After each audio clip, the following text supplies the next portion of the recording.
Ladies and gentlemen, good afternoon. This is Shadi Dawi. I'm your host for today in this interesting episode.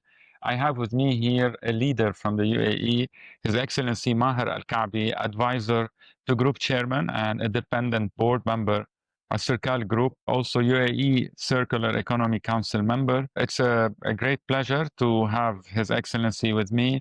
Mr. Maher Al Kaabi, a visionary leader and a seasoned banker with experience in the IT industry.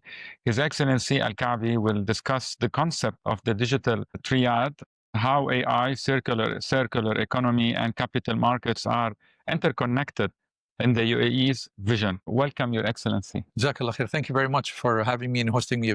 It's a pleasure. The first question, given your role at Alserkal Group, how are you seeing private sector organizations balance profitability with circular economy principles? Sure. I think take a step back to understand our businesses in UAE understand the importance of sustainability, first of all. And I think COP28 has been a good paradigm shift to create awareness, which I would say has been missing for quite some time, despite many initiatives. And I think as a nation, as companies, we used to be very circular in nature. If we just go one generation behind, but I think sometimes with the abundance of wealth, you actually derail. So we're trying to make sure that we correct our path. So I think a lot of companies started having the importance of circular economy. Establishing a council, UAE Circular Economy Council, has been a great play. The reason being, I'm trying to give a background to make sure that we go to the questions Sure. and how do we answer that. Because what we do in the council, we do not come up with policies ourselves. We actually go to the private sectors who are subject matter expert in the policy we want to issue. Excellent. We also bring academia into the play if there is something that need to be done from research and development perspective. So in the first cohort, we've issued 22 policies, and all the 22 policies were issued based on those, I would say, framework. We're working on the second 22 policies as well. Second cohort, we're doing exactly the same thing. Maybe a month ago, roughly, we had a workshop aligning our thought with the private sector. So that's the importance of involving private sector, government, and coming up with the policy. Then it will also try to create an intersect, because within the council itself, we have the chairing by Minister of Economy and Tourism, who's also responsible for digital economy, to digitize the economy completely. So he has two mandates apart from his ministerial job. So when we talk about this policy, we always talk about how are you going to digitize whatever you're going to do, because that becomes very important. Because at the end of the day, we would be doing manual reporting, but they will be prone to errors, delays. It's going to be inefficient. So, and given that the economy is getting digitized now, we need to make sure we depend on the digital platform. So I'll give you an example. Yeah. In Alserkal, one of the companies that we have, which takes waste management from 14,000 food establishments in Dubai alone.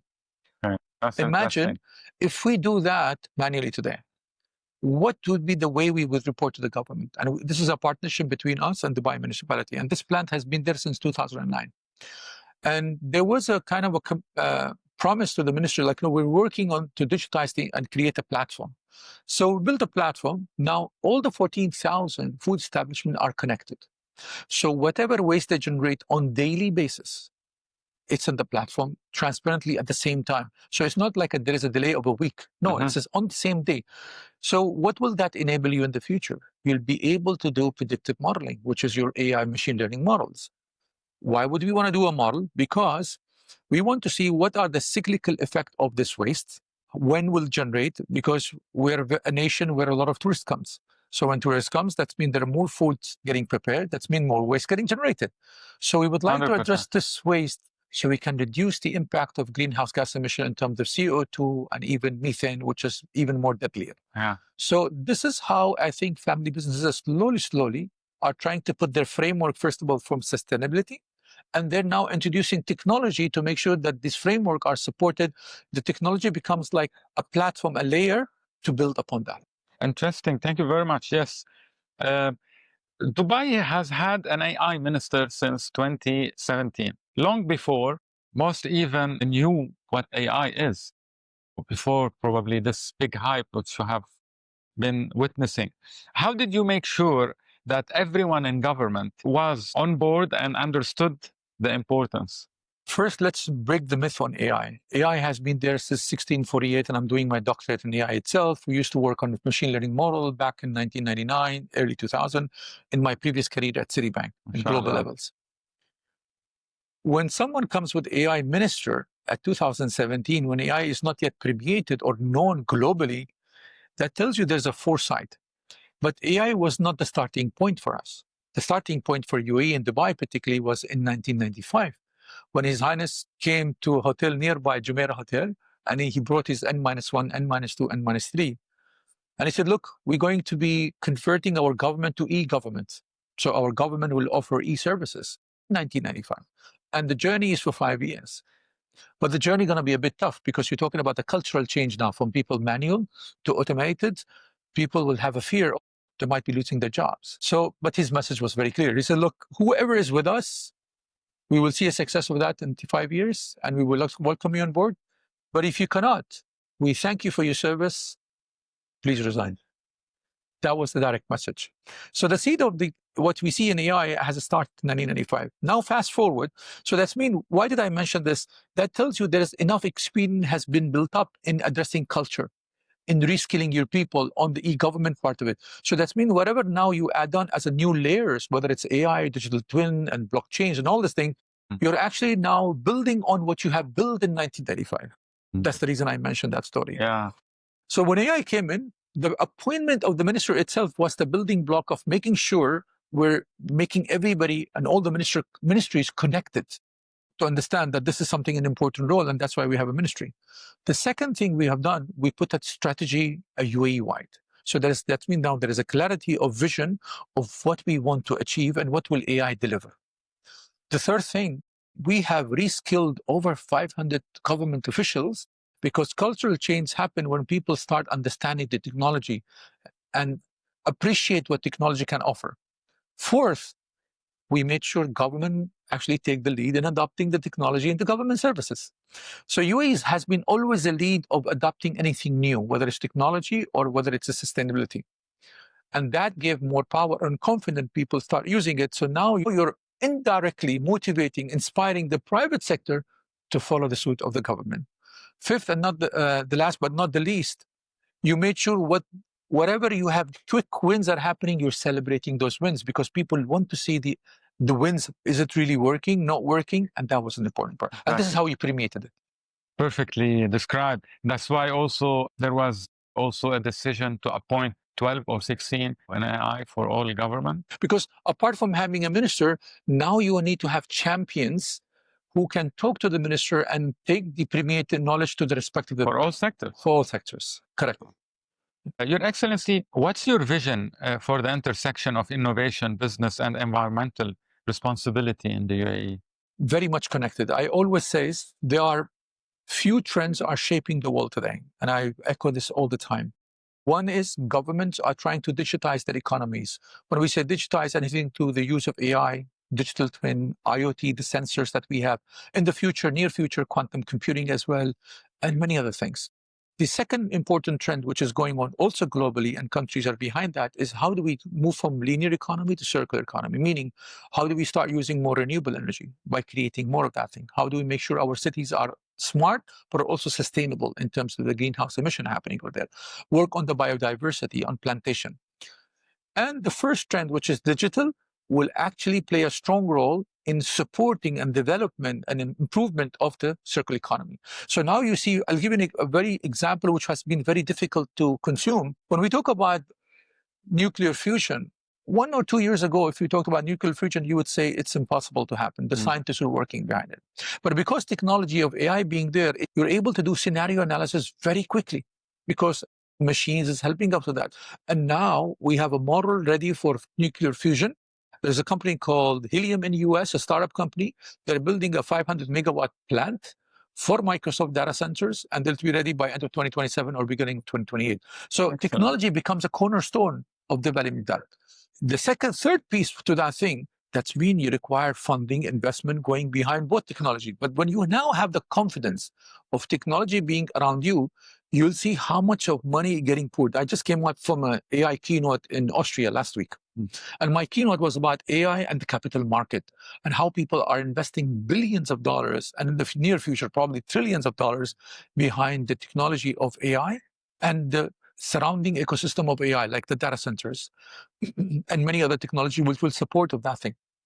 UAE itself took a leap, absolutely almost up $1.4 trillion of investment around the AI and the ecosystem of AI.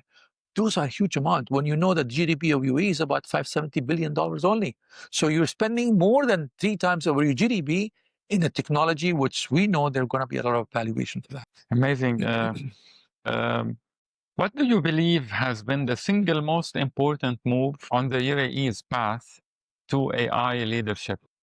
I always say that we're blessed that we have leaders like what we have today, and even the founding members, may Allah bless their soul. They're always thought of people on what need to be done. Appointment of the AI minister himself, I think that is the biggest thing to do. That was the message to global world. Look, you're not even talking about AI.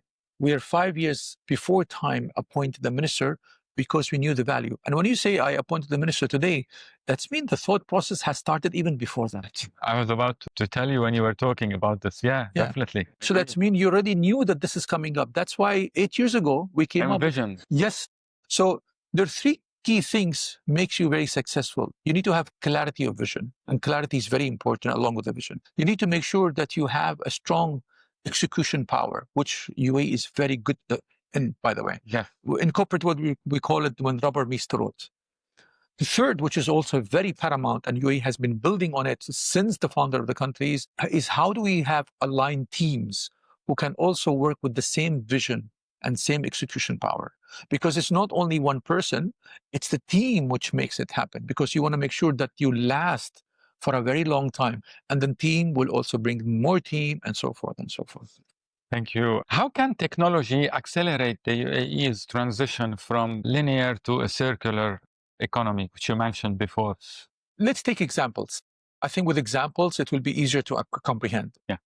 DIWA, for example, a few years ago, 5 years ago, they started with implementing smart grids. Now, the importance of the smart grid is, which is a technology-based completely thing. Now, if you have renewable energy, how do you integrate renewable energy to your traditional grid? You won't be able to do it unless you have a smart grid. And what's the application of a smart grid? It will tell you, this is now a daytime. I got renewable energy, which is only available during sun when it's out. So let me prioritize use of this energy vis-a-vis using me a gas or a gasoline or the oil industry now. So I will save that. So my smart grid will help me and make sure that I maximize the usage of my renewable energy on the daytime. So that's one impact. If I have renewable energy coming in from the wind power, and I know the wind is there, and I can see that the wind has generated enough energy and the wind is not going to be there, which I can do with forecasting, then I can prioritize use of the wind vis-a-vis the solar, vis-a-vis the additional energy. So that's one simple example of how technology will help us to maximize the usage of renewable energy. Amazing, very well described. Thank you. How should investors think differently about value creation when AI and circular economy principles are core to a business model? If you look at the world arena today, a lot of investments now are going into sustainable investments or impact investment, I would call it. And if that is the case, you'll see a lot of people who are going for investment. If you're not a sustainable investor, you're not an impact investor, the BCG says, a report, and the other big fours as well says, 70%, if not 76% of the outset of it, are rejecting to invest in companies who are not impact investors. Impact investors may mean anything to do with the 17 SDGs we have, whether it's to do with sustainability, creating jobs, removing poverty, agriculture, sustainable agriculture, and so forth. So you automatically now you will see investors are prone to make sure that they invest in these technologies and invest behind things which are going to be sustainable. Only then you'll have people investing behind them. Otherwise, it's become very difficult over the coming decades. Amazing. See, I mean, we want to spend more time with you, but the discussion is going greater and greater. Let me conclude by a strategic question. How can AI contribute to achieving the UAE's sustainability goals by 2030? It will accelerate and make sure that we pivot very quickly in terms of achieving our target of 2020, 30, 31, and the net zero by 2050. So every vertical that we're working on within the country, if you look at the UAE policy for circular economy, there are 4 key sectors that we are focusing upon. And I put them in an acronym called MIFT, M-I-F-T. M for manufacturing, how do we have sustainable manufacturing? I for infrastructure, F for food security, and T for transportation and sustainable transportation. And if you look at the announcement in the last 5 years, everywhere where we have worked on these sectors, we have introduced technology to help us with. Let's take the example of transportation, for example. Now we're trying to bring in VTOLs, which are going to be transporting people, which are electric in nature. That's mean now we're using technology to reduce the greenhouse gas emission. We have put in policy, for example, on all the cars which are e-vehicles today. And you can see in the last just 2 years, the number of e-vehicles has been sold. It's been more than double vis-a-vis the previous 2 years, I think. Of course, putting up smart grids to make sure we accelerate the penetration of these vehicles itself. And so far, you can apply the same example on the other 3 sectors I talked about. Any last word from you to an advice that you want to give from an economy perspective and a call for investors who are coming, and especially we're talking about AI, and we all know that UAE, we spoke about the Minister of AI and all the great initiatives and the regulations, and we all know UAE is one of the world's leading regulators, not only in AI, but also in virtual assets and so many aspects. So one advice from you, Your Excellency. Sure. I usually give an advice which is completely different than what people want to hear. If we want to be sustainable, I think we should talk this about among ourselves, but we need to go back home and teach our children this. We need to go back to the education system at school and universities and make them aware of it. I did a TED Talk beginning of this year talking about 6 things that we need to teach our children. Of course, definitely one of them is about digital economy and how do we put that into the economic system. Okay. Sustainability and renewable energy, very, very important that we need to talk about. Entrepreneurship, it's very important that we talk to them and teach them, because KPMG came up with the result saying it like in 10, 15 years, 40% of graduates will become entrepreneurs. Then what are we doing with them? And 60% will be doing jobs which are not even invented today or not even known today. Geopolitical situation we're living in today, we need to be acumen to understanding of that thing. And above all, number 6 is how do we inculcate value system in them so they can build, they have the right moral anchor to build upon in the future, when the world leaders are actually eroding morality. But the last message and final message to this thing, I would invite people, like I did to a lot of friends I speak around the globe, come and explore what UAE is trying to do. Only when you're here, you'll get to see the different impact that we're trying to do at all levels. UAE is not about just making ourselves very well, but also we're trying to share whatever we have succeeded with our partners regionally and internationally, because our success will also should be complemented, making sure others also get succeeded. Great advice. Thank you very much. Your Excellency, Maher Al Kaabi, advisor to Group Chairman and Independent Board Member, Alserkal Group, and also UAE Circular Economy Council Member. Thank you very much for this great, insightful episode Thank you of Date with Tech and also Care for Sustainability. We're very glad and honored to have you with us, and we wish you all the best of luck, especially in your PhD. And we would definitely have you as a guest when after you inshallah graduate to tell us about the PhD successful trip, and I'm sure it will be insightful and it contains a lot of information. Thank you very much. Thank you very much. Pleasure. Thank you.